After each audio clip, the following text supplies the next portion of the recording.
Ahoy there, Lorcana fans. Welcome back to Camp Quest. I'm Ian. Today I have 7 deck lists for you. All of them are budget set 11 lists that are valued in singles prices at or around about $50 each. So I sometimes will do what I call ultra budget, which is like $20 or less. I do have some of those, and we'll probably have more as the season goes on. I wanted to include some of the newer cards, especially some of the like cheaper newer cards, like especially some of the cheaper legendaries. However, obviously those prices are still slightly inflated, so I went ahead and decided a $50 budget target is what we'd go for this video, which I do think that most people it's about where people feel comfortable when they are getting into the game. They're like, yeah, I could drop $50 on this, that's no problem. So that's the idea here with this video, and we are going to jump right in with the most requested deck on my channel. It seems to be very popular amongst the campers here, and that is Blue Steel Detectives. Okay, so for this video, I'm actually going to be getting into Dreamborn, and I'm going to be showing you the decks, showing you the cards, and then you can take a look at the total here, the total cost of what getting into that deck is going to cost you, and we can also pull up some of the cards. Now, of course, I will flash the full sort of aesthetic deck lists on the screen, and you can find all these in the video description yourselves. So let's start looking at this Blue Steel Detectives list. Like I said, it's a very popular one. It's one that's been requested a lot, and last set it was one that I included as a theme deck, and a lot of people were really interested in it. It is something you can invest in very cheap, and I will show you this one is up to $48. Why? Well, because I thought I would include what I think is one of the best cards in the game and one of the best cards in Blue Steel, which is Hades. Let's get it right out of the gate. Hades is an $8 card, and most of the budget here is eaten up by those 4 copies. But there is a reason why I have elected to include Hades in this budget list. It's because the rest of it plays very well while still being dirt cheap and very easily accessible, and the majority of the deck, maybe all but 1 or 2 cards, are not rotating in the fall. And now I don't want to jump the gun on rotation too early, but it is something for new players and budget players to be, aware of, right? So Hades was reprinted, and part of the thing that's cool about him is that even though he's $8, he is one of the most played legendary cards in the game, and that will not change. Hades is going to be a huge part of the metagame for a very, very long time. So it's not a bad idea for new players to go ahead and invest in them. And hey, you don't have to get them all at once. You can buy a couple copies and then fill them in with some of the other cards that we have at 3 copies here. So taking a look at the list, so we have the 1-drop Nick Wild into this excellent 5-drop Nick Wild, which serves as one of your main card draw engines. Every budget deck needs to be playing some form of resource extension. Now, I say resource extension because it doesn't have to be literal card draw. It can be card recursion from the discard pile.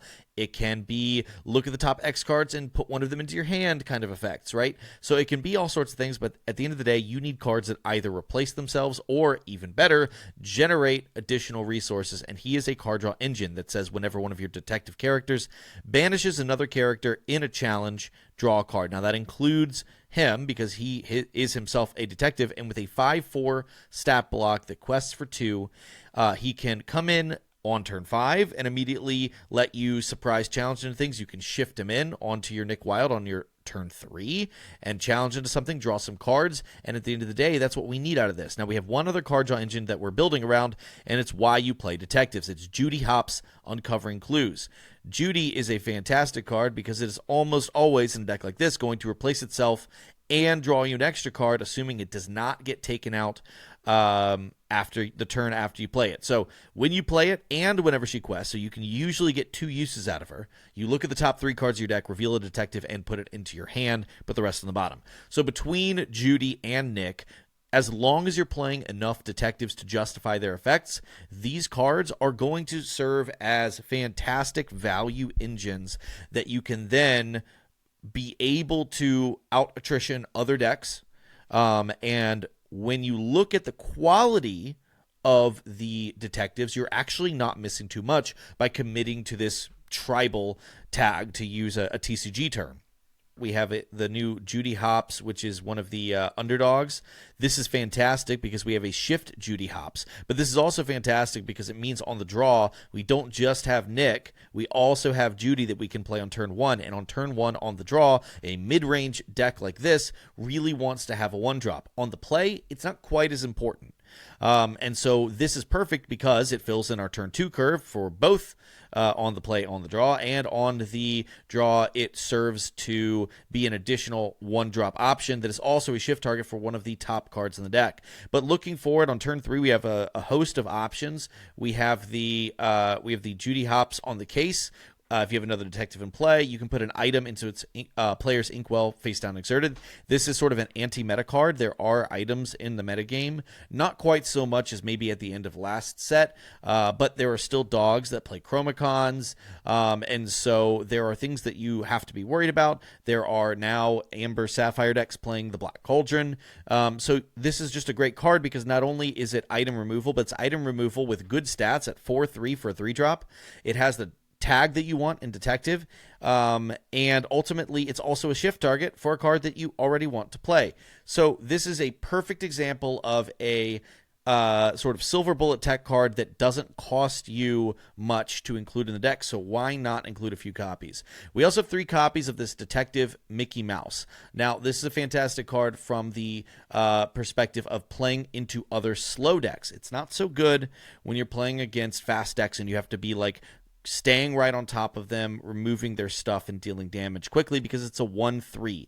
Those stats aren't that good, but because it can ramp from the top of your deck, it is a great card to play into slower matchups like Blurple, basically any other blue deck, or some of the now slower like Amber decks that are out there. So this can be a fantastic option. We've got it at 3 copies. We also have 3 copies of Francine. This is a workhorse 3-drop that if you're playing this, you're trying to play this against any other mid-range deck because a 4/3 with resist +1 and the detective tag is fantastic. It's everything we want out of a card. Oh, I should point out one other thing about this Mickey Mouse is it can be okay if you have ways to buff it, which we do in the form of this Daisy Duck with support. So that allows you to quest the Daisy, give +2 to this Mickey.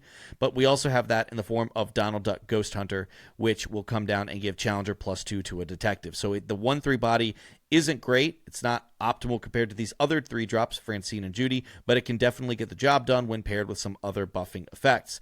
Now, I just showed you Donald. We already looked at Judy. Let's take a look at some of the 5-drops. We have the new McHorn, one of the new inclusions alongside the underdog Judy, which is a huge 6/5 statted bodyguard and, of course, a detective. So that is everything we want in a mid-game beater card. If we have a card like Judy Hopps down and we're trying to get cards from her effect by questing every turn, it's really helpful to have a powerful bodyguard to slam down in front of her and protect it. It's also inkable, which is great because some games, bodyguard is not relevant. In other games, you actually don't really want a high stat character with only 1 questing power. So in those situations, you can ink it. We looked at Nick Wilde already, and I've alluded to the shift Judy, but this is the thing that really makes this deck viable in a purple-dominated metagame. At the competitive level, purple is everywhere, so if you're a budget player and you're trying to figure out how the heck are you supposed to compete with it, the nice thing here is that Judy Hopps gives you everything you need to deal with their suite of evasives, because Judy Hopps gives all your detective characters alert and resist +2 during your turn. Now, that's fantastic, because alert means they can challenge as if they had evasive. And obviously the resist, while it only works on your turn, it means you can be attacking their evasives, not taking as much damage back, hopefully drawing cards with your Nick Wilde, and you are going to be able to do that all either off of a shift, where they either have to play conservative and play around the shift, or they ignore the shift target, hope you don't have it. If you have it, you can immediately shift in, swing, punish it, right? Or if you have other detectives already established, they are living in fear of you playing a Judy and getting an immediate impact on the board, not necessarily from Judy attacking or anything, but from Judy being able to allow your Francine to start challenging evasives, allow your Nick Wilds and Judy Hopps and McHorns and Donalds, all of that is fantastic. And by the way, again, that's what makes some of these support characters really useful. You also can play the 1-drop Basil as an additional 1-drop if you feel like Nick Wild and the Underdog Judy isn't quite enough to check the box for 1 cost, and that 1-drop Basil also has support, so it's a fantastic option. So just getting into the non-character cards here, we already talked about Hades. If you weren't going to run Hades, let me say this: if you weren't going to run Hades, there are some great things you can do, and if this was something where you wanted to build this deck for $20, here's what I would do. I would ask around your locals and see if anybody has extra copies of the 7-drop legendary Arthur. It's Arthur King Victorious. The other thing I would do, I probably wouldn't play 4 copies, by the way, of that King Arthur, maybe 2. But the other thing you can obviously then do is increase your count of Fire the Cannons. I would probably put another McHorn in the deck, and maybe even another Donald Duck Ghost Hunter, just so we have ways to really make sure we're winning the game from challenging, since we don't have this ace up our sleeve with Hades. Now, looking at the non-characters, I alluded to Fire the Cannons. We have 3 copies. It's just a 1 ink, deal 2 damage. This is, I think, right now pretty essential for dealing with the Dogs and Turbo Stitch decks in the format. So I like including these copies just to make sure that you don't roll over and die to those things. It also can, on the draw, be effectively a 1-drop. They play a 1-drop with 2 health or less, and then you cannons it. And against a deck like Turbo Stitch, which has a lot of 1-drops that it wants to play on 1, things like Pluto, right, or a Stitch shift target, or a Lilo, so they can play Pudges. All of those things are susceptible to Fire the Cannons, on top of the Grandmother Willow that every Amber deck is playing. So we play Fire the Cannons to stop it. We also play 4 copies of Vision of the Future. This is a probably, I think this might be the only card that doesn't that rotates out of this list, which is kind of crazy to say. But this is a card that lets you look at the top 5 cards of your deck, put any card into your hand, the rest on the bottom. This is fantastic, especially if you're playing cards like Hades and Judy, where you need to find a specific answer at a specific point in the game. So Vision of the Future lets you go dig into your deck for that, and especially when you are at higher ink totals, which in this deck is not quite as common as in the next deck I'm going to show you, but definitely can happen, especially with you playing cards like the Mickey Mouse Detective. The other thing you can do, if you are trying to play a slightly slower build, try putting in some copies of the Donald Duck 5-drop Detective. It's the 5 cost that lets you ramp from the top of your deck, just like Mickey Mouse. But it is inkable, quests for 2, slightly lower stats, but that's another thing you could consider including at the expense of the 7-drop Hades. And when you get to the point where you have, 6, 7, 8 ink in play or more, and sometimes that happens from playing other blue decks that are using cards like Hades to ink your stuff, then Vision of the Future becomes better and better and better the more ink you have, because you can dig into your deck 5 cards and pull anything out and play it. So that is a fantastic card and a reason to play blue, in my opinion.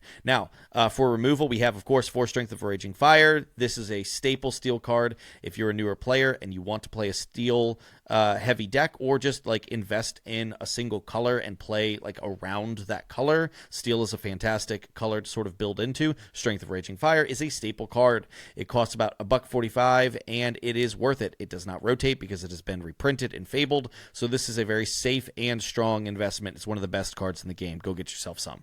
Let It Go is a new one that has been reprinted, so this is pretty cheap as well. You can see only about 38 cents on the singles market, because while it did just come out in this set, you can also go and get Let It Go's from set 1.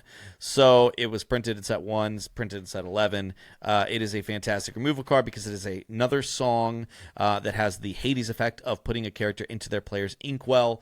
So this is fantastic because you have a host of 5-cost characters or higher that sometimes you're like, if I challenge with this, it'll be banished back in the challenge, so I'd rather sing Let It Go. Also, sometimes with enough ink, you just play it for 5.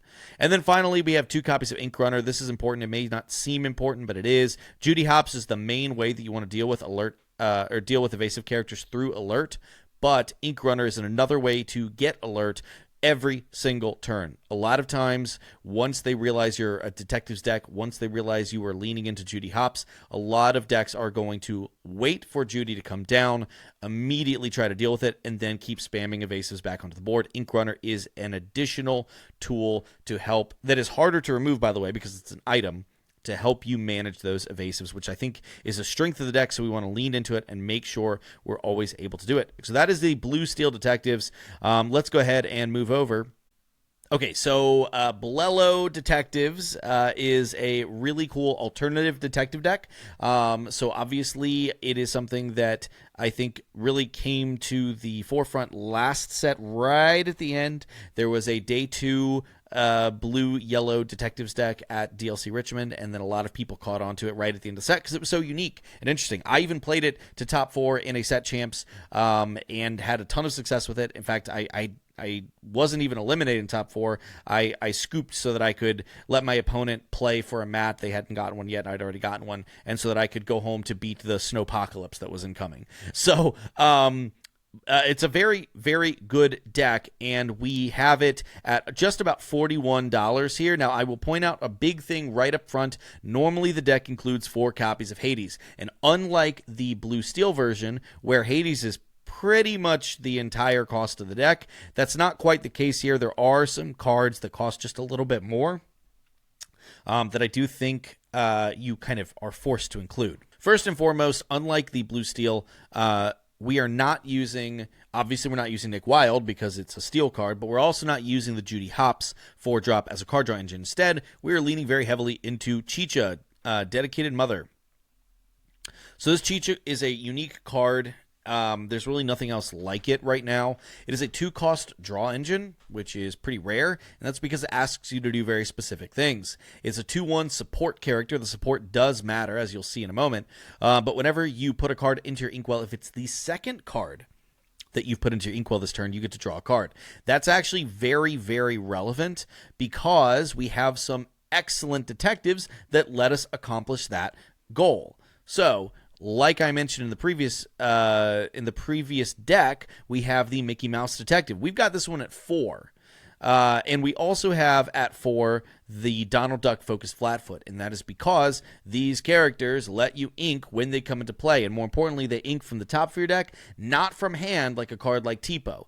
So these cards, of course, when you go Chicha on 2, then on turn 3, you can ink for turn, play Mickey Mouse, ramp the top card of your deck, then draw a card for Chicha because you've inked twice. And then on the following turn, this is your sort of ideal line, you're able to then ink to 5 ink, play Donald Duck, ramp from the top of your deck to get to 6 ink, draw a card from that Chicha again. So there's some obviously very powerful things that this Chicha lets you do because it lets you keep your hand size as you set up throughout that early to mid game. And then, of course, even late game, what you want to do is hang on to Chichas. If you're at 9, 10 ink, hold on to a Chicha until you can pair it with a Mickey Mouse or a Donald Duck and immediately draw a card and keep cycling and digging through your deck. This does draw a solid amount of cards for a blue deck, specifically for like for blue-yellow, like that both colors that historically struggle a little bit with draw. This actually does pretty well on that front. Another card that lets you ramp on your turn is this Ludwig von Drake, which is a perfect reason to consider yellow-blue detectives over blue-steel. I'm not saying one is better than the other. It's kind of hard to tell because they do very different things. This Ludwig, though, is a great thing and a great tool that yellow is bringing to the table to pair with detectives, and that is it lets you look at your opponent's hand and discard a non-character card of your choice. Then, whenever it's banished, you can put this card right into your inkwell. It has 2 incredible abilities rolled into 1 card. Now, it is an uninkable 2-cost, but this is a fantastic card that does everything this deck wants. It ramps, and it gives you hand disruption on your opponent.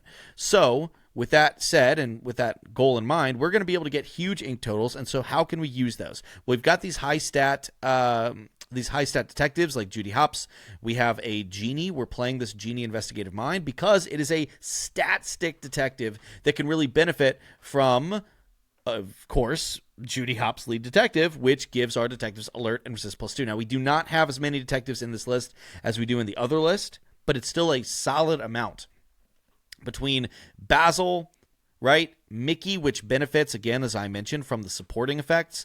We have the Donald, we have the Genie, and of course Judy Hopps herself. We have enough detectives that I think we can really justify playing a card like this, and she gives it to herself. So even at minimum, if you have no other detectives, she's still a 6/4 with alert and resist 2 on your turn. But another thing, and the biggest reason why we're not playing Hades in this list, is because we do kind of need that extra bit of card draw that we can get from Surfer Stitch. Surfer Stitch has been reprinted, so the price is pretty low for a legendary that is meta relevant. It's also, I should point out, I unintentionally included the set 1 version, which usually carries about an extra $1 in price, so I think these are actually a little bit cheaper if you buy the ones from Fabled. So what this lets you do is if you have 2 or more other characters in play, which you frequently do because you have so many cheap characters or characters like Chicha that you don't really want to exert because you just want them to sit there for a while, Stitch will come in and draw you 2 cards, but more importantly, it is a 4/8 stat block. It lets you trade into things when you are needing to regain control of the board,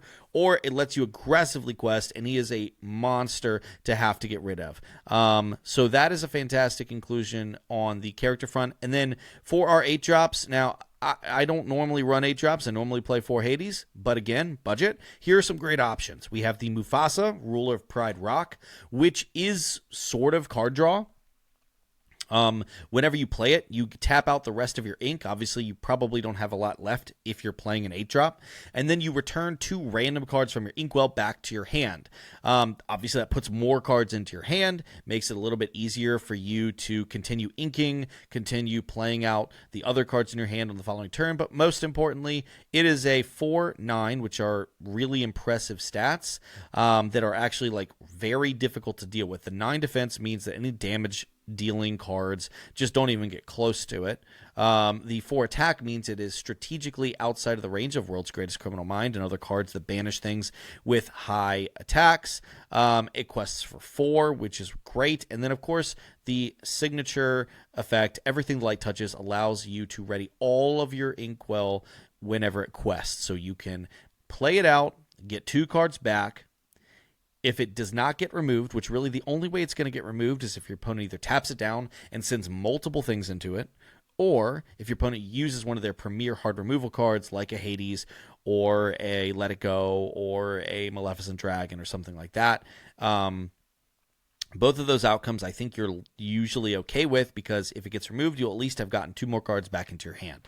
So, Mufasa, really cool option. The biggest downside to keep in mind is unlike other blue decks, we do not have ways to cycle expensive uninkables out of our hand. We do not use Tipo, we do not use Sendi, and so those big uninkables do get stuck a little bit, and so you just have to be very thoughtful about that. And then the other option, and I probably would, you could do 1 and 1, but these are just totally options. You don't have to play either. You could just play other. You could fill out your play sets of Ludwig and Judy or something like that. But if you want to play something big, and I think the deck benefits from it, you can also play Ratigan, which is a 6/7 that quests for 4, has Ward, and at the end of your turn, if you didn't put any cards into your inkwell this turn, you have to banish it. Well, it's really easy to put cards into the inkwell, so it's really just an inkable, warded 4-quester with huge stats. I mean, I don't think that is usually ever going to be something you'll frown at. Again, unlike Mufasa, which is definitely the flashier play, Ratigan is going to let you slam a questing threat that forces your opponent to reevaluate the lore race. They'll say, oh, shoot, how much can they quest for next turn? Because that 4, I have very few ways of dealing with. So those are the 2 cards to consider for your top end. Now let's talk about the actions. So Sail the Azurite Sea is sort of your redundancy for Mickey Mouse Detective.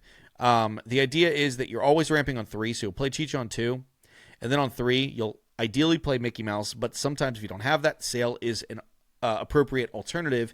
You could even do things like going, Cheech on 2, Sail, and then ink again. You'll draw for Chicha, and you'll have 2 ink left. You can play a Ludwig von Drake, or you can jam a Nick Wilde or a Basil. Nick Wilde, actually, by the way, this is really your only anti-aggro tool, so it's your number 1 mulligan against something like dogs. Again, I don't think this deck is as good at dealing with aggro, but specifically dealing with dogs as the other list, but I think it is probably a bit better at dealing with mid-range purple decks than the other list, so keep that in mind. Now, Going back around to the actions, we have Vision of the Future, like I mentioned before. It's just a premier blue card, and it's even better in a deck like this, where you're able to just amass ridiculous piles of ink. And so the idea is for 2 ink, which is almost always negligible after turn 7 or 8, you can just look for any card that you need. Okay, I really need to find removal. Let me look. Oh, hey, here's Let It Go. Or, oh, I really could use more draw. Hey, here's Stitch. I can, Vision and then play the Stitch and draw 2 cards and keep putting bodies onto the board. So Vision is fantastic. Now we have the Horseman Strikes, which is a card that is surprising that it's good, but it is good because purple's good, and purple almost exclusively uses evasives. So Horseman Strikes, being able to nuke an evasive, it's inkable, so in matchups where they don't have a ton of evasives, you just ink it. It also replaces itself by drawing a card, which is pretty crazy. So it does not care about the attack of the evasive. It doesn't care about the defense of the evasive. It doesn't care anything about it. It just cares that it's evasive. You blow it up. You draw a card. Feels real good. Now, the more flexible removal here is Let It Go, which just straight up puts a card into their player's ink while face down exerted. I think this card coming back into the game as a reprint is why this deck can exist as a budget build, because I think without a Hades-like effect, this deck struggles.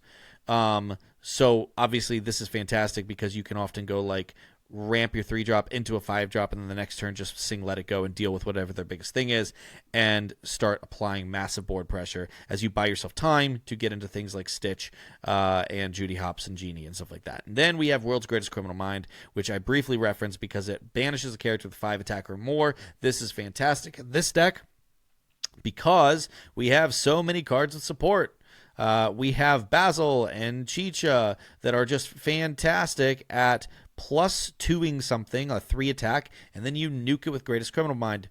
And the other thing is that there are some meta-relevant characters like Goliath and Clarabelle and Demona that have that 5 attack or more naturally, so sometimes you don't even need that synergy. So I really love this deck. It's a deck that I'm very fond of, and I do think that it makes for a pretty streamlined and smooth new-ish player experience. There are some things you'll have to obviously get used to if you're brand new to the game, but I do think that like once you get the hang of what this deck wants to do, it's actually quite easy to pilot in a way that even though you're getting mountains of ink, like you usually know what to do with it. So yeah, really smooth list. I love it quite a bit. And obviously if you have room in your budget to get a couple copies of Hades, like I mentioned in the previous deck, it's a good investment. So those are the 2 detective decks. Let's go ahead and move on to a deck that, is a little bit more experimental, but something I'm quite excited for in the future of the game. And right now I'm excited because it is pretty budget friendly. All right, so here we have purple-green gravediggers is what I'm calling it. You can actually see I have a gameplay video of a full budget version, but I wanted to make a budgetized version because I wanted to show you some ways that you can play purple without having to break the bank on all of the ridiculously expensive purple cards. It used to be that purple was the most budget-friendly color, and that is not so anymore, but there is still some ways to play around purple that do not force you to buy into the ridiculously expensive evasive package or buy into like Hades and Demona and stuff like that are all like $20, $25 legendary. So instead what we've done is we are leaning into a much more experimental build that has a fantastic payoff that can sometimes win you games, especially when your opponent's not expecting it. This deck is still a little bit unrefined, so understand that if you were to build this as a newer player, you'll have to do a little bit of testing yourself. You'll have to feel it out. And I think you will have to sometimes accept that there are certain things and certain limitations you have in a shell like this that other purple decks don't. But again, the payoff is worth it, I promise. So what are we doing here? Well, we are firstly leaning into 2 new cards that just came out in this set. The first is a $3 legendary in this new Anna Soothing Sister. Okay, what are we looking at here? It's a 5-cost 5/5. It is a Floodborn, so that means that it can shift for some way, shape, or form. And in this case, it is very atypical of other shift cards. If a card left a player's discard this turn, this card gains shift 0. That means you can put it on top of any other Anna you have in play for free. Now, obviously that is weird because it comes a little bit at a cost. You have to have a card had to leave a player's discard pile. That's a weird one to actually accomplish, but the deck is set up to do exactly that with a certain level of reliability. And so what's extra nice is this card has a natural shift target in Anna Little Sister. This is a 2-cost inkable 2-drop. When you play this character, you may put a card from chosen player's discard, so that's either you or your opponent, on the bottom of their deck. If you play this on 2 and you have something in either player's discard, you can bottom deck it and immediately put the big Anna on top of it. So that means you can put a 5/5 into play on turn 2. That's really, really good. More importantly, this Anna has a very solid lore pressuring effect. It lets you, when it quests, gain lore equal to the lore pips of a character card in your discard pile, and if you do, you may put that card on the bottom of your deck. So it actually lets you put cards away itself, and if a card gets put away, you can shift it for free.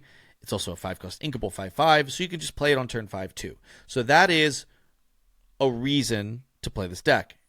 But here's the other reason. Chernabog Unnatural Force. This is, don't get it twisted, this is a fantastic card, but because it's so niche, it only costs 45 cents for a brand new super rare. The reason is, it has a pretty big downside, and one that you kind of have to build around to completely mitigate. When you play this character, you can shuffle chosen opposing character into their player's deck, and if you do, that player may play a character from their discard pile for free. Wow. I mean, if your opponent has a big expensive character in their discard pile and you target one of their cards, they're just going to bring in the new big expensive character. You can even potentially upgrade their card. That is, unless you can keep their discard pile empty. And we have a few ways of doing that. So what we're doing here is we have a Gravedigger deck that is trying to pull cards out of both yours and your opponent's discard pile to set up these powerful, payoff cards in the form of Anna and Chernabog. And so we have a few ways of doing that in the early game. First off, we have Bobby Zimmerowski. This is really important to play in this deck because it lets you put a card into your discard pile for Anna to then remove. You can't guarantee your opponent will have something in their discard pile, but you can make sure you do. So that's why we play Bobby. Alternatively, we also have the Horned King. This is a 1-cost 2/2, and it exists to be a shift target for the 4-drop Horned King, which we'll look at in a second. On turn 2, we have a few options. We, of course, have the Anna. We have 2 copies of Ursula Deceiver to help you deal with song decks. It's usually pretty specific if you know, hey, this is a deck that has a bunch of songs. It's like a blue-steel deck with Strength of the Raging Fire and He Hurled His Thunderbolt. Okay, you keep your Ursulas. If not, you ink them, you send them away in the mulligan. That's why we only have 2 copies. We also have 3 copies of White Rabbit Late Again, which is an underdog, so it can come into play on your first turn if you are not the first player, which of course means you can get a 2-cost into play with 2/2 stats and evasive. This is pretty nice. You can contest other evasives with this, but more importantly, it sets up a 2-cost singer for a card that I'm going to show you in a second. So then we have the Cheshire Cat, which is just a purple staple. That is where you're losing a little bit of budget here at $3.80. But if you want to play purple ever, you should just go ahead and bite the bullet and get Cheshire Cats. It's probably the best card in the game, or one of them. So you might as well go ahead and invest in it. Then we also have Magic Dispel, which is a weird card that, ideally you would not want to play in the deck, but because of its unique effect and the way that it interacts with our other cards, we want to play it. When you play this character, you may shuffle a card from chosen player's discard into their deck. So, of course, that will set up an Anna shift. That will also set up Kristoff. Kristoff's a weird one. It is sort of a draw engine, but it's honestly kind of a bad draw engine. If you have cards like the 4-drop Genie, you would play that instead. But again, we're talking to a budget audience, and so we are looking for cheap alternatives to card draw cards. So in this case, Kristoff is kind of nice because it does multiple things. When you play this character, if you have an Anna in play, you can bottom deck a card from either player's discard pile, yours or theirs. Obviously, if you're trying to set up a Chernabog and remove powerful things that they have in the discard pile, this is great for that. But most of the time with Kristoff, you're going to want to immediately put one of your cards on the bottom of the deck so that you can draw a card, because once during your turn, whenever a card leaves your discard pile, that means either in any shape. It doesn't mean have to go on the bottom. It can be returned to your hand or returned to play or something. Then you get to draw a card. Now, we're running 3 copies. I might say to go to 4 at some point. depends. I haven't gotten enough data on Kristoff yet, so keep that in mind. We're also playing Sven. It's nice. We got Kristoff and Sven. That's kind of fun. But more importantly, it is a relatively affordable anti-evasive card in purple. So it's $1.64 for super rare right now. It's a really strong card. I would actually recommend players go get a couple copies because it might be a meta staple going forward, and I can see this card kind of rising in price slowly over time, so maybe get your copies now. It's Rush, Challenger +3, and Evasive. It is our primary tool for dealing with other evasive decks because we are not running the full evasive suite ourselves. Finally, we should take a look at the Horned King. So this is the Shift Horned King. It shifts for 2, so you can obviously start the game with Horned King, Shift Horned King, and challenge one of your opponent's early questers, right? That can be kind of nice. But more importantly, it can sing right away, or it can use its effect in conjunction with other cards. This is actually a great card to have on the board when you play a Sven, because whenever one of your characters is banished in a challenge, you may return that card to your hand, then choose and discard a card. Why does this matter? Because even if you have an empty hand, you can return a card to your hand and immediately discard that same card. So that will trigger Kristoff, which would let you draw a card. That would also set up an Ana shift if you need to bottom deck something. And so you also can take a card that's really high quality, like a Sven that just died because it challenged something, put it back into your hand, and discard your extra copy of your 1-drop Horned King or your Bobby or something like that that's sitting in your hand and is of lower quality. So that lets you shape your hand to be more effective. Of course, because it's a purple deck, we're playing Elsa 5th Spirit. It's only $1.70. Go get yourself some Elsas, guys. Even though they're going to rotate in the fall, it's probably, again, along with Cheshire Cat, in contention for best card in the game. So that's our character lineup. Now, let's take a look at the non-characters. We have Pull the Lever, which is a really fantastic card for this strategy because we can dump into the discard pile early with Bobby and set up Wrong Lever. So Pull the Lever lets you draw 2 cards or make your opponent discard a card. We usually are not picking the latter. We don't want our opponents discarding things into their discard, especially early in the game, and especially if they know that we're playing Chernobog. Now, Wrong Lever, on the other hand, lets you put a card named Pull the Lever from your discard pile on the bottom of your deck to put chosen character on the bottom of their player's deck. That is the literal perfect thing for this deck because we are taking a card from our discard pile, Pull the Lever, and it is leaving our discard pile. So that's going to trigger Kristoff. That's going to work with shifting Ana. And then it also puts the card that we don't like on the bottom of their player's deck instead of in their discard pile. So they can't go pull it back with Chernobog. So you can see how this is very synergistic. Again, this is a budget-friendly deck, so it is not going to be able to compete at the highest level. But the nice thing is, every set they've added more things for this archetype, and I do think they will continue investing in this archetype in the future going forward. So this will likely get more support in later sets. Now, for our songs, we have 4 copies of Colors of the Wind. We are desperate for card draw, and we have the ability to shift big things in early with Horned King or Ana. So, of course, it makes sense to play Colors of the Wind so we can actually use those big bodies for something early. We also have a lot of, or maybe not a lot, but we have multiple Duel Link cards in the deck, and you could even play more Duel Link cards if you wanted to substitute White Rabbit for the Duel Link Diablo. So, the nice thing is that you can sometimes get up to 3 cards. 4 is a stretch. I have never seen it in testing, but 3 cards can happen. And so Colors of the Wind just lets you go ahead and start cycling and using those shift characters that you got into play a little bit earlier if you don't actually want to be challenging things. So against slower decks, like these are great things to be able to sing and dig deeper into your deck. Now we have Strike a Good Match. Here's the thing. I want to include more copies. I just don't know what to cut yet. I love Strike a Good Match. It's one of my favorite cards. The reprint makes me very excited. The reason we're playing White Rabbit, to be honest, it is a good card, but we're mostly playing it because it lets you get Strike a Good Match in on the draw like really early in the game. And obviously you need things in your discard pile. Pull the Lever in the discard pile can be great early because you don't really have time to spend 3 to hard cast it, but you also don't want to ink it because it's an amazing card and one that you would like to be recycling with Wrong Lever to upgrade Wrong Lever to its good text. Because if you don't pull the lever down, you have to just bounce a card, which sometimes is okay, but Usually not. So Strike a Good Match is really fantastic for turning, some of these 2-drops, getting something in the discard pile so that you can actually bottom deck something with Ana or whatever. So that's the idea with this list. It's really unique. Don't get me wrong. It is a experimental list, but one that is very, very cool. Uses a lot of great new cards. Most of the stuff in this list isn't rotating. And more importantly, it's something I do think that they are going to continue supporting. So playing this Chernobog is a blast and can win you games, truly.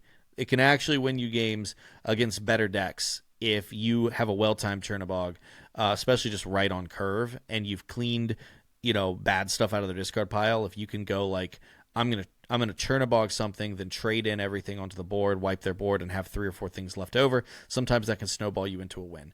Now I'll go ahead and switch us over to the other purple deck on our list. Again, purple's hard to budgetify, and so it's important that we take a look at the ways that you can do it.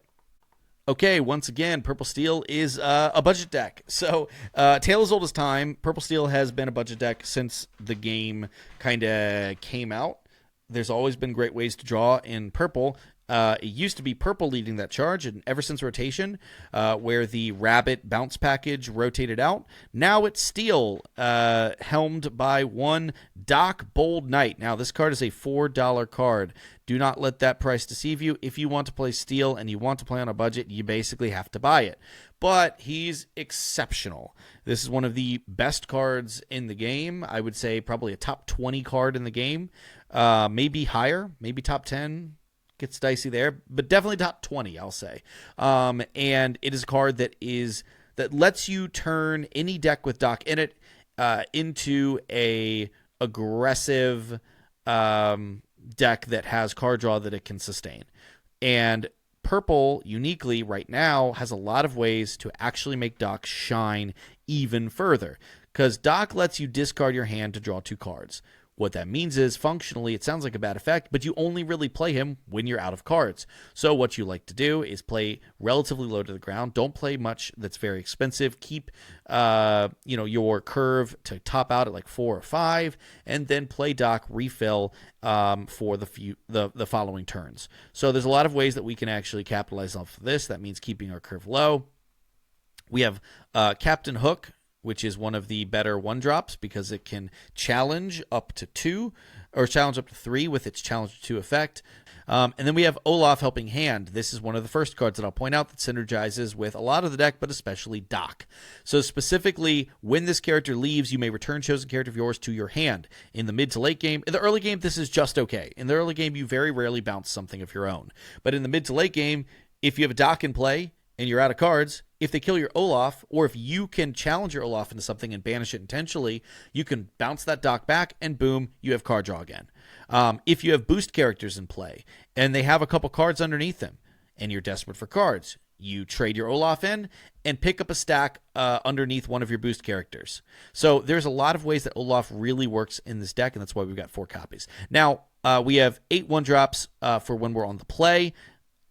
I could see going a couple more, but I was kind of pressed on space, so I just went with that, and we went with 4 copies of the new Christopher Robin, again, another underdog card. If you are going second and it's your first turn, you can play it for just 1. But it is a 1/3 that quests for 2. We have seen decks in the metagame in previous formats where it was a 2-cost 1/3 that quests for 2, and it was blank, and it was played in hyper aggro decks. So obviously the ability to put a 1/3 that quests for 2 into play on turn 1 is fantastic, and it's also a card that you don't really mind seeing in the mid to late game when you're trying to close games out and get high questers onto the board.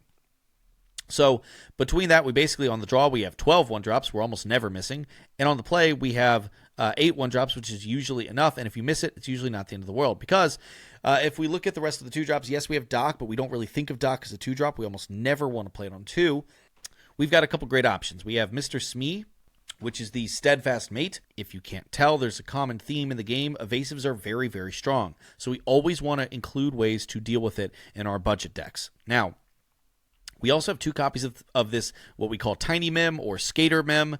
It is a 2-cost 0/3 that has Challenger +1, so when it attacks, it's a 1/3. But more importantly, it gives your other characters Challenger +1. That's really important because we have a lot of slightly understated characters like Christopher Robin and Doc. Olaf and Captain Hook can both benefit as well because there's some powerful 4 defense characters. That's going to fix your math and take your Captain Hook from 3 attack to 4 attack. It's going to take your Olaf from 2 to 3. So you can see the idea. It's a persistent buff to your characters whenever they attack. This is fantastic, not usually as a 2-drop on 2, but you like to weave it in the mid to late game. Your opponent might look at your board and be like, oh, they have a Captain Hook and an Olaf, and I have a 4 defense character. They're going to have to send both of those in. That's a favorable exchange for me. I'll go ahead and quest.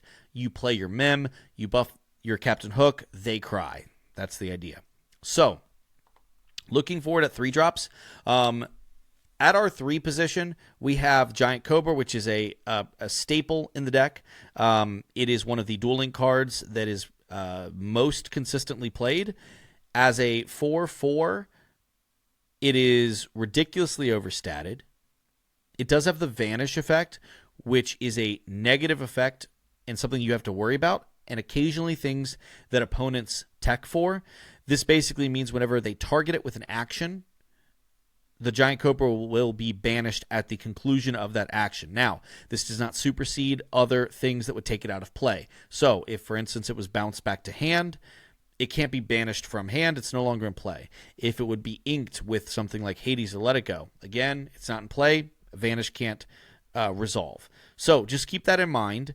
It's really only, like, kind of downside is when you're playing against things with cheap, simple targeted actions. Things like Amber will sometimes use Della's Moon Lullaby, which is a 2-cost song that can target something, gives it -2 attack. That means they can immediately kill the Cobra. So just look out for those cards. If you're playing as a new player and you don't know exactly what people are playing, but if you do decide to play this list, just keep your eyes peeled as you play your game 1 in a best of 3. Do they have anything that could be used against a Cobra? And that can often inform whether or not you want to play Cobras on curve. But the nice thing about Cobra is it's not just good on curve, it's fantastic in the late game because when you play it, you can discard a card to gain 2 lore. That can close out games. Cobra top deck is a thing that people will talk about in every league, and so it is just a fantastic way, especially for a deck that can draw a lot of cards, to finish the game. Get across the finish line with that extra burst of lore that the opponent can't calculate by just looking at your board. Now, talking about lore, let's talk about this new Genie. It's a fantastic new rare. It's another boost card that we want to play on turn 3. Now, in this deck, you'll notice something. I didn't include Cheshire Cat. Well, Cheshire Cat would add another $12. First of all, if you can afford it, you play it. I would probably, if I wanted to include Cheshire Cat, I would probably keep the 4 Cobras, and I would cut 1 copy of Genie, 1 copy of this Gigi, and find another 2 cut somewhere in the list. Certainly, probably 2 copies of this Bell. That's what I would cut. I would cut 2 Bells, 1 Genie, and 1 Gigi to get those Cheshire Cats in the deck. For now, though, we have replaced Cheshire Cat with Bell because it does a functionally similar effect. Actually, it's better than Cat at first glance because you can move 3 damage from something instead of just 2. And the thing that's nice about it as well is that it's a 4/4 the quest for 2. The downside, of course, is that you can't do it turn after turn after turn like the Cheshire Cat can. So just keep that in mind. This is a budget replacement for Cat. I've not forgotten Cat, but in order to stay within the parameters I've established for this video, which is $50, we want to leave the Cat out for now. But definitely upgrade yourself if you're playing this and you like it. Upgrade to the Cat. Okay, so we have Genie. This is another boost card, and it's important that we replace the Cat with a boost card because we have ways to bounce things back to hand, and bouncing back boost characters is really, really strong, especially in a deck where we have to look for card draw in other unique ways. So Genie is very simple. It's a 3/4, and he gets +1 questing for each card underneath him. He boosts for 1, so for 1 ink, you can, once per turn, put a card from the top of your deck face down underneath the character, so you can build it up. I really like to play Genie on turn 4, or in the late game, where I just am trying to put pressure on the board. I like to play him and immediately boost him, because the following turn I can boost him again, and now he quests for 3.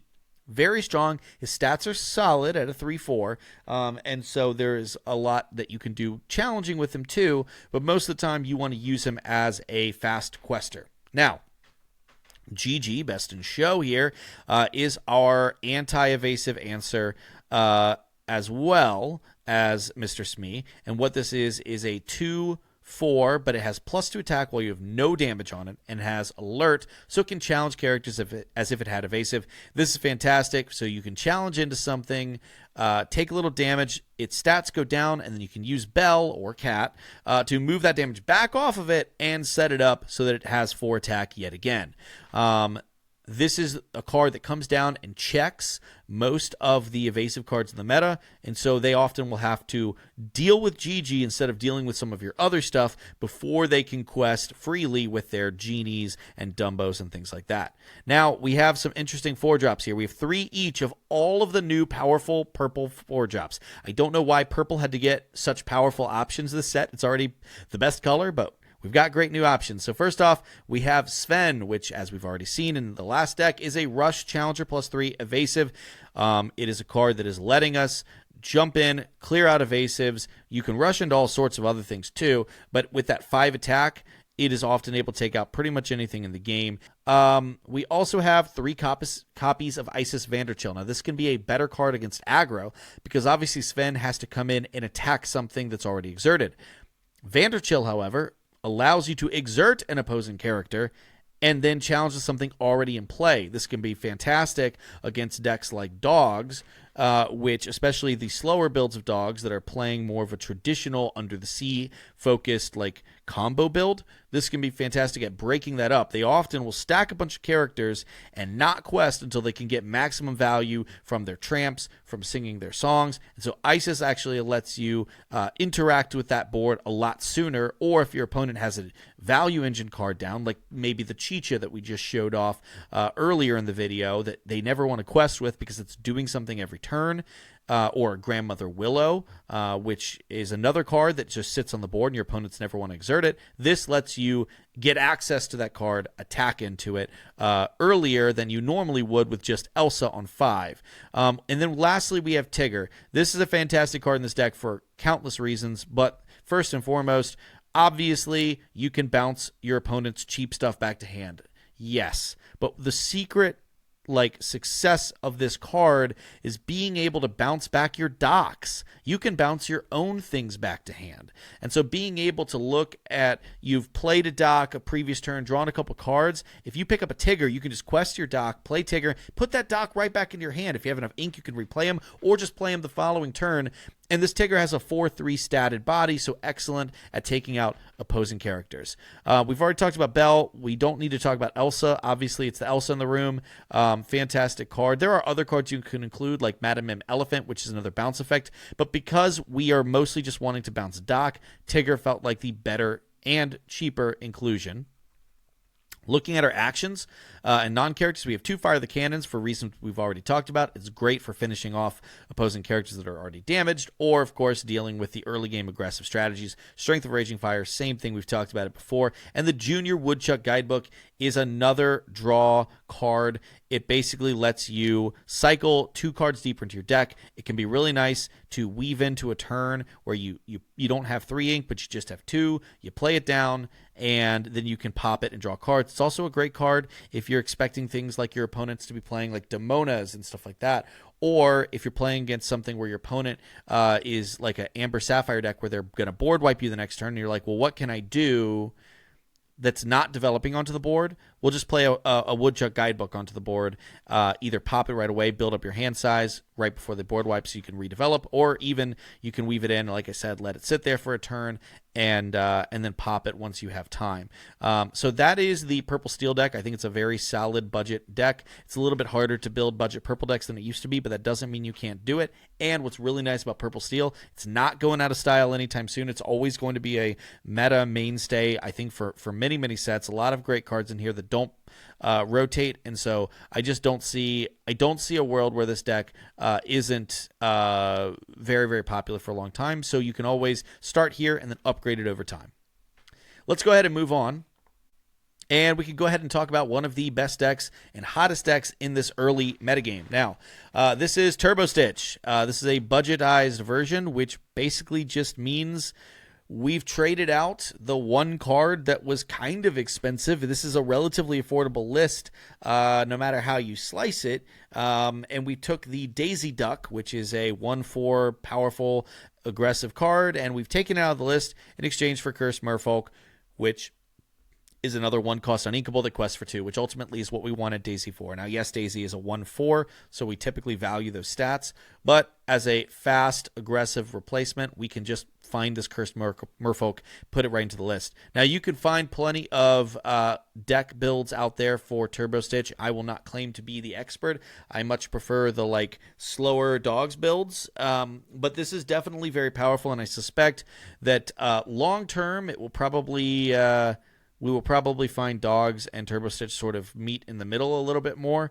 But in the short term, this is a very, very, very powerful, very, very aggressive list. I will warn you, if you do decide to pick this deck up, you will have a little bit of a target on your back for the early part of this metagame because it is that good. And that's great for new players to have a $48 meta deck in the environment.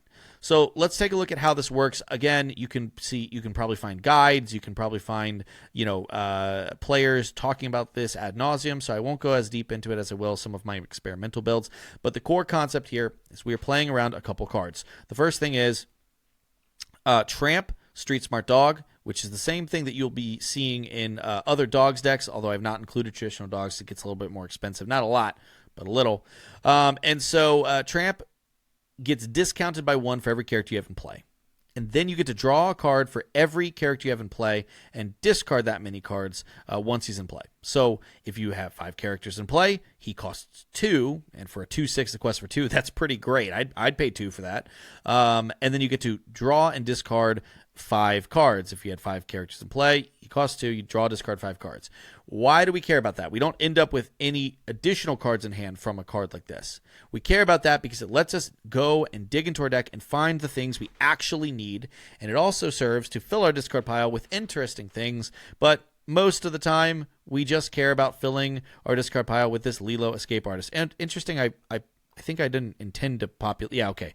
It's not automatically populated with this promo. This is a $3.60 promo, and this is a $1.80. So yeah, okay, good. This Lilo Escape Artist is one of the better cards to use with Tramp because you can buy it into play at the start of your turn from your discard pile, but you will interplay Exerted. So that is one of the premier cards you want to discard early with it. Obviously, that's not what the whole deck is based around, but Lilo is pretty important for a reason I'll mention in just a second. The second sort of engine, the reason why it's called Turbo Stitch, is Stitch Rockstar. Now, this is a card that's been reprinted, hence why it's a powerful meta-influencing card at 0.26. So it's very cheap. It's been reprinted. That's good for you, the budget player. This is a shift 4 that whenever you play a character that costs 2 or less, you may exert them to draw a card. It's also a 3/5 that quests for 3. That's pretty nice. So the idea here is very simple. We are trying to get Stitch shifted into play. We are trying to then chain 1 and 2 cost characters, of which we have very, very many. And each one you play will draw cards. So that you can just put so much lore pressure out onto the board that your opponent cannot keep up with all of it, and then you can be questing out. We have, what is this, 24 1-drops, and we have 22 drops. So that means you have 44 copies of 1s and 2s. So every time you play a 1 or a 2, you will put into play Exerted, draw another card. Hopefully it's a 1 or 2. You can play that, and you just keep spending all of that until you run out of either cards or ink. That's how this deck gets that's how this deck can just win quickly. Now, Tramp exists to set up other plays or to go find the Stitch when you need it. The entire early game is set up to optimize how quickly and how efficiently you can get Stitch into play.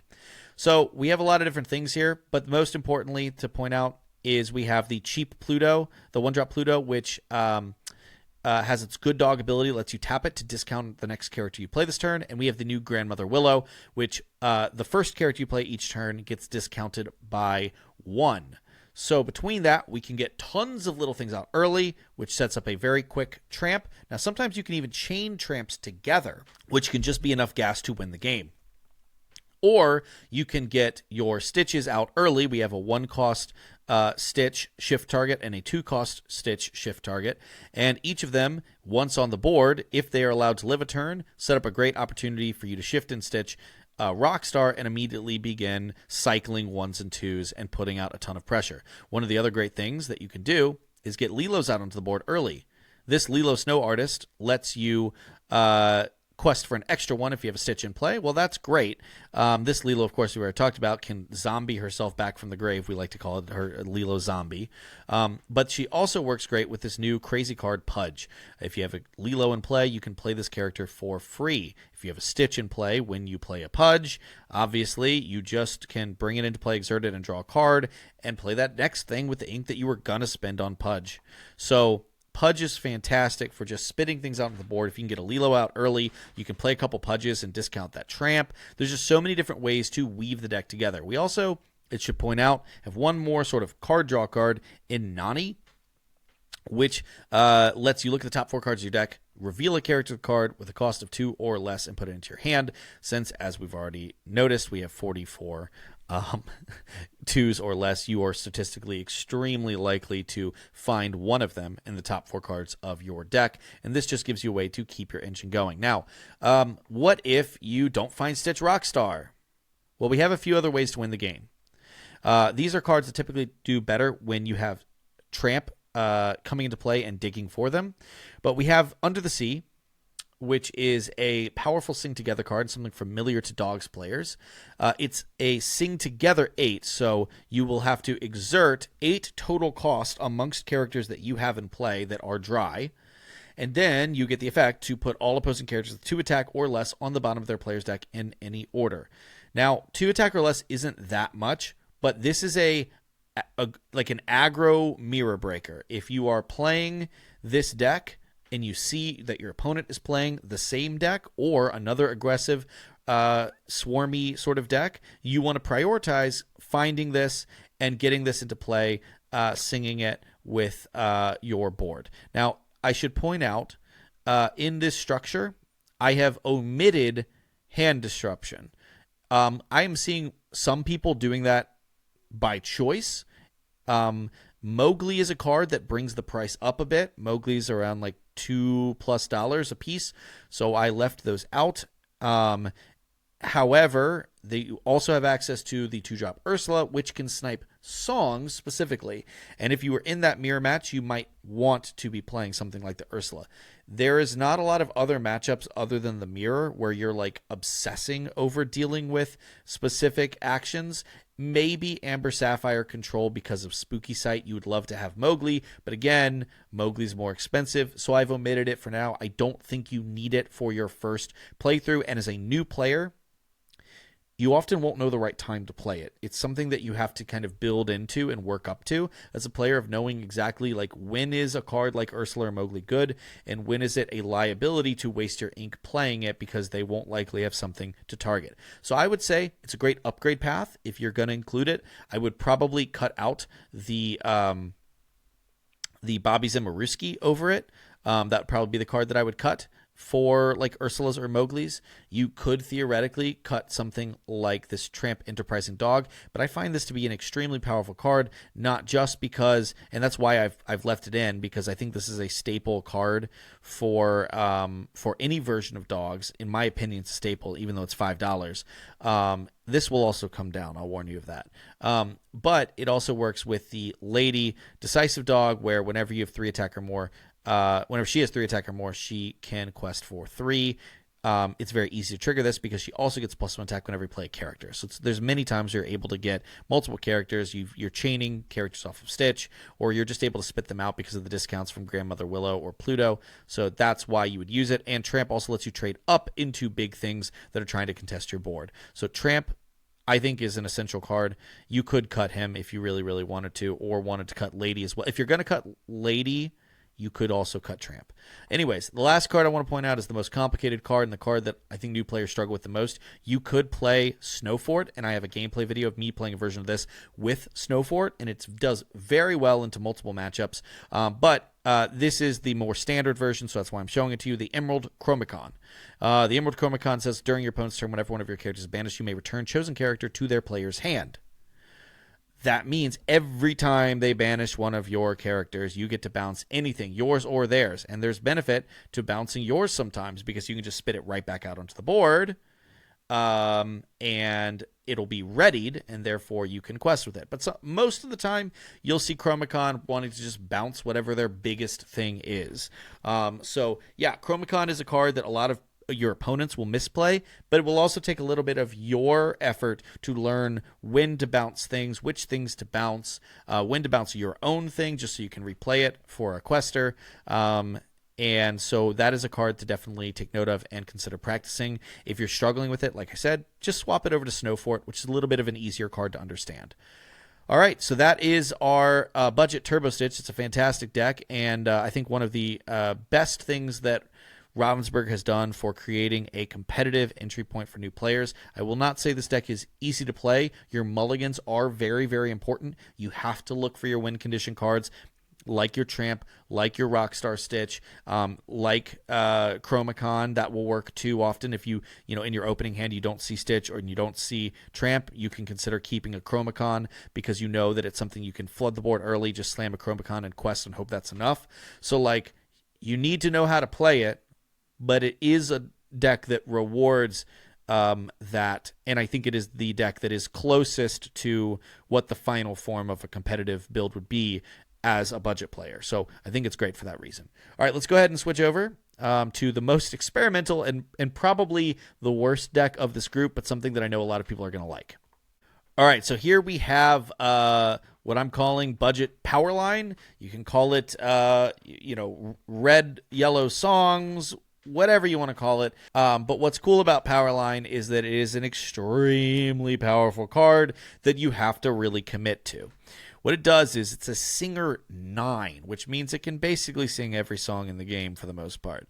And then what it does is once during your turn, whenever it sings a song, you can look at the top 4 cards of your deck, reveal a song with cost 9 or less, and play it for free. And so it's also a shift 4, which means you can shift it onto an early power line, sing pretty much any song, benefit from the effects of that song, then look at the top 4 cards of your deck for another song and play that song. So, as you can see here, what are we doing? Well, we're playing the shift target power line, and we're playing 2 copies of another shift target power line. This one is not a singer, but it actually gains rush if you played a song this turn, which can be great at fighting against the aggro decks. I think this is one of the best decks at beating aggro, because it just simply has so many great ways to deal with little stuff. Now, I'll tell you something. This is a Headless Horseman that is $10. $10. And ideally, we'd have 4 copies. We're already at $55. So I'm kind of already breaking the rules to include 3 copies. Can you play this without Headless Horseman? Yes, you can. What you would have to do is you would need to take these out and play the 3-cost Human Sisu, which will, when it comes into play, will banish a character with 1 attack or less. The problem with that is it's just a way worse card. Headless Horseman is fantastic because we can actually ramp into him through Ruben, which I'll explain in a second. And not only does he banish something with 2 attack or less, but he also has the effect of whenever an opposing character is banished, all of your characters get +1 attack, and that can happen multiple times whenever you banish an opponent's character. So it lets you kind of create these scenarios where you have multiple things on board. They're maybe not very high attack. You play the Horseman, banish something little, that buffs up all of your characters who can start chaining challenges into your opponent's stuff. Every time you take something out, you buff the rest of your board. It's one of the best anti-aggro cards in the game, and it's just very, very powerful. It's more easier to use with that 2 attack versus the 1 attack. Now, I say that you could play the 1 attack because we have ways to interact with it. That being most notably Della's Moon Lullaby. Della's Moon Lullaby lets you choose an opposing character to give -2 attack to until the start of your next turn, then draw cards. Also 2-cost song, so it can be sung with basically anything in your deck except this Mulan, and can also be fetched off of a power line. Now, or can be used by power line to then hopefully go find another song. And the other songs we want to find is basically Headless Horseman ×2. Grab your bow. You can banish up to 2 chosen characters with 2 attack or less. So a really cool play might be, okay, I'm going to sing Della's Moon with power line, and then I'm going to look at the top 5 cards of my deck, or sorry, top 4 cards of my deck. Hey, I found Grab Your Bow. Okay, we're going to banish 2 things. But so many of these cards that you're going to see here in our song package, which I'll get into a little bit more detail, are all great cards to be singing with power line. So all right. We have the 2-cost Ursula, Vanessa, and the 2-cost Powerline, both of which are Singer 4s. The Powerline obviously is a shift target, so it's usually your preferred choice. We have a Max Goof, which is a Singer 5. This is a weird one because, like, we wouldn't ideally want to play this because we want to be, like, ramping with our Reuben, which I'll show in a second, but like sometimes you don't get that. So Max Goof as a 3-drop is fantastic for being able to sing Grab Your Bow by himself at an early enough point in the game where you can actually really disrupt what aggressive decks want to do.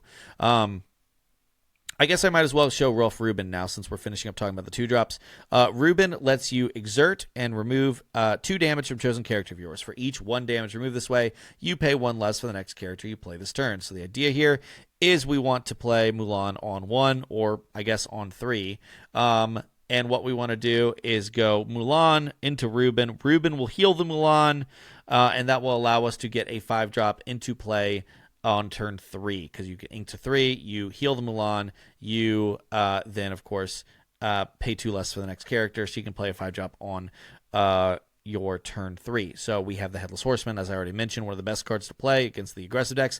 We also have the Stitch Snowboarder, which is great for being able to set up a kind of slow card draw engine, but with excellent stats, and it is fantastic to get down early because not much can deal with that 4-5 early in the game. You play a couple characters, you start questing with it, you start drawing cards, you get the idea. The other thing that's really nice is it lets you shift your Mulan on turn 3. So if you just healed your Mulan with Reuben, and if they dared to quest anything, you shift your Mulan onto this 1-drop Mulan, challenge 1 thing, and then triple shot. Because this Mulan, when it comes into play, if you shift to play her, she gets +3 attacks, so she goes up to a 5/6. Then, whenever she deals damage to a character to challenge, you can deal that same amount up to 2 other chosen characters. Those characters do not have to be exerted. So this is like a pseudo board wipe that you can get into play on turn 3. Of course, your opponents can play around it, but if they're playing around it, they're not questing early, which is buying you time. So if you're against a slower control-y deck, you are inking this Mulan. They're not going to give you targets most of the time. You're inking this early. Maybe you hope to find it late, right? But that's the idea here with Mulan into Reuben. We don't really want to play any 1-drop other than Mulan. And so there will be games where you don't play anything on 1, and that's okay. If you don't have a Mulan on 1, you don't play Reuben. Instead, you play an Ursula or a Powerline. And then you just go into the line of like Ursula or Powerline into something else. So there's another way to get a 5-drop into play on turn 3, and that is with an Ursula or Powerline singing Akud Edamudi, which lets you discount the next character you play by 2 and draw a card. So that's one more way for you to actually get another character into play early, aka that Horseman or that Stitch, and start getting ahead of the board state.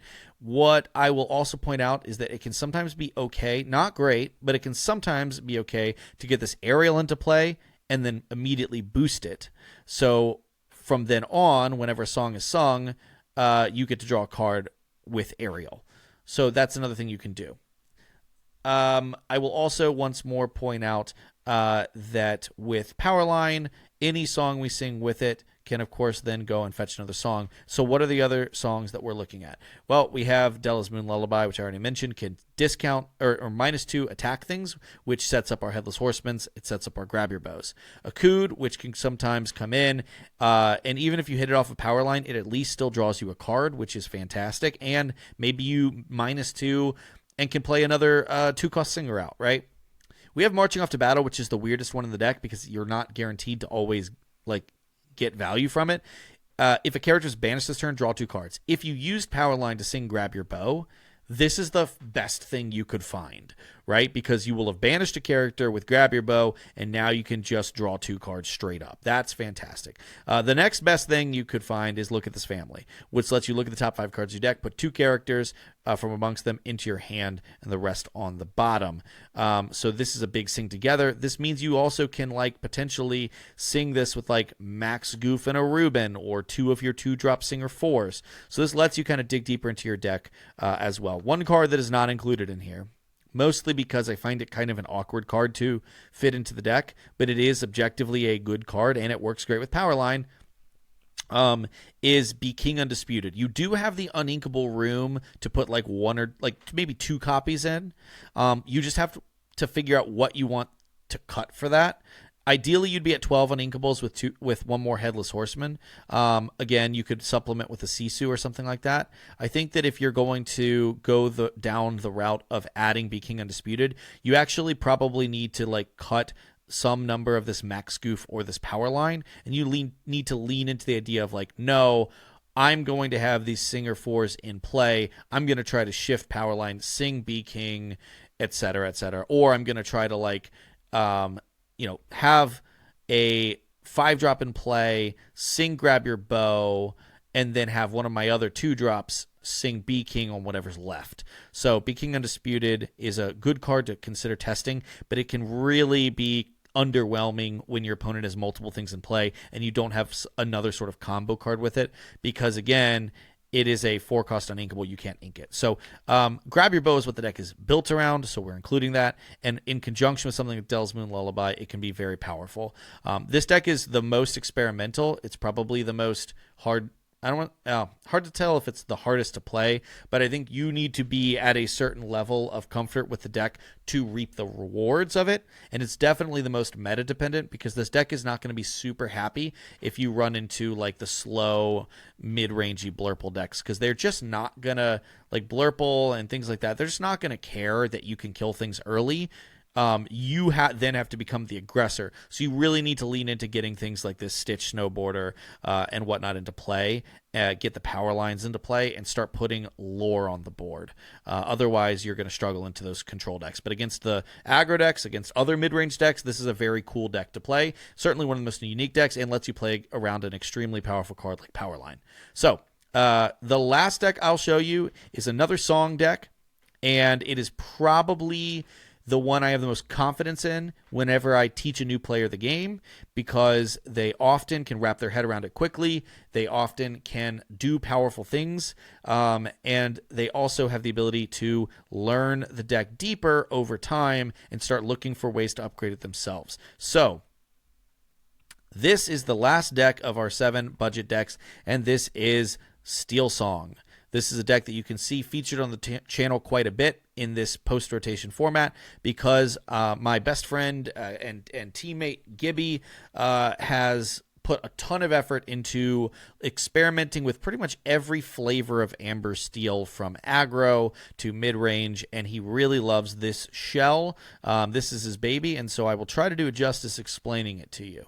The concept at play here is that while you certainly can play this a few different ways, a lot of people are experimenting with the Grandmother Willow in this list, but what we have found is that Pluto is exceptionally powerful in this deck to be able to set up singers and protect them by bodyguards ahead of curve. So we are leaning really heavily into, on the play, we want to see Pluto every time. Sometimes on the draw, like against slower decks, we also want to see Pluto on 1. But on the draw, we also have this amazing new Angel, which is an underdog, which can come into play for 1 on turn 1 if you are the second player. And it is a Singer 3. Now, we normally like Singer 4s better than Singer 3s for reasons that will become apparent, but it still serves that purpose of getting a Singer into play early. Then, what we are often looking to do is, if we have Pluto in play, we are often looking to get one of our singers, one of our 2-drop singers, into play with either Angel or Troubadour. If we are on the play and we put a Pluto down, we are often also looking alternatively to discount the next card we play on that turn 2 and get down a Raja And if they missed a turn, aka if they didn't play a 1-drop, we can also use it to get down a Nani, which can go and fetch a 2-cost or lower.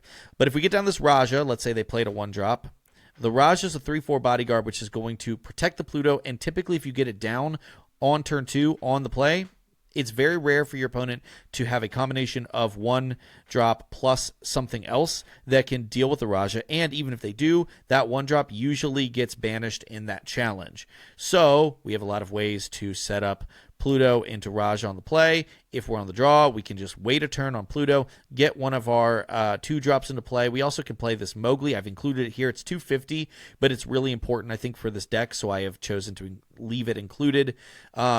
Either way, we go, one of our 1-drops, either Angel or Pluto, into either a 3-drop with Pluto or a 2-drop Singer with Angel. And then we can sing Akud at Moody. Akud at Moody can be played on turn 2 with Angel, which can be very good for getting into one of our 4-drops, like our bodyguard Chief Powhatan. This is a little bit of our more experimental line. A lot of times we also like to run Goliath, but that's a big, expensive $15 to $20 card. And so we've included Chief Powhatan here as an option for an optimal explosive on the draw line. If you are able to go Angel on the draw on 1, then on turn 2 you ink, you sing a Kudeta Moody into a Powhatan, you have bought yourself a ridiculous amount of time. This Powhatan as a 5/5 can't challenge, but he is a bodyguard that is going to basically take out pretty much anything that runs into him. Very, very strong play there. So what's happening after those first 2 turns? We're trying to figure out the most bulletproof way to get cards, specifically singers, onto the board, and that's where we start to remove things. So starting on turn 3 on, we're trying to sing He Hurled His Thunderbolts with the 4-drops that we just put into play cheap, or sing it with like the Troubadour as a singer. We are trying to play Strength of Raging Fire with our singers like Angel, Troubadour, or our 3-drops like Raja or Nani. We can continue singing Kudeta Moody, which can be very excellent, or we can get right into some of our next big threats like Ariel, which of course, if we can get it in cheap, we can boost it and then sing a song and start drawing cards. We can get into Mickey Mouse, which is going to protect all of our Amber cards, which is literally everything but Doc.